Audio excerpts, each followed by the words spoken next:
Let's talk about the banking business right now. The euro, well, up through a 113 today, and there's the Greek drama and the rest of it, and marginal phone calls that need to be made on Greece. Forget about it. Banking is in massive turmoil. Richard Partington is having a ball. He's in London on HSBC. Richard, this goes back to 1865.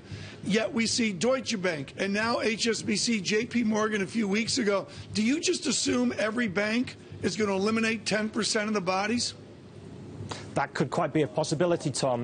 The bank HSBC we're talking about here, they're looking to get rid of about 25,000 employees globally. On top of that, they're also going to be exiting Brazil and Turkey, and that's about another 25,000 employees. As we were saying before, Stuart Gulliver, the chief executive, since he came in 2011, they've got rid of about 87,000 people. Richard, are these retail branch banking people? Are they high-paid investment bankers? Who's being shown the door?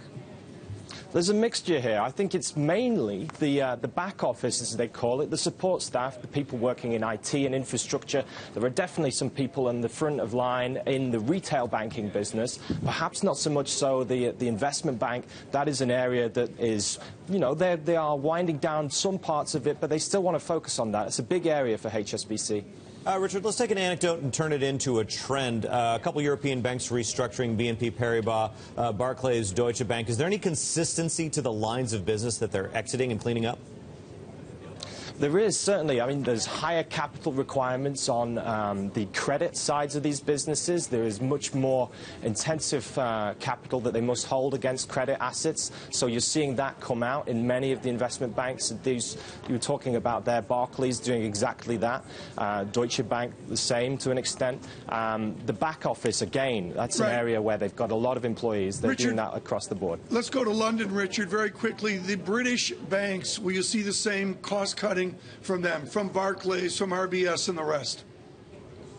That's correct, yeah. Royal Bank of Scotland, they're cutting back an awful lot. They are restructuring their corporate and institutional bank there so that it focuses just on the UK, really. They are going to keep a presence in the US and Singapore in Asia, but get out of pretty much everywhere else. That's going to have an impact on how much money they can make. They're going to have to take out that revenue lines that go with those people while taking huge amounts of cost. Exactly. That's well said. Richard Partington, thank you so much.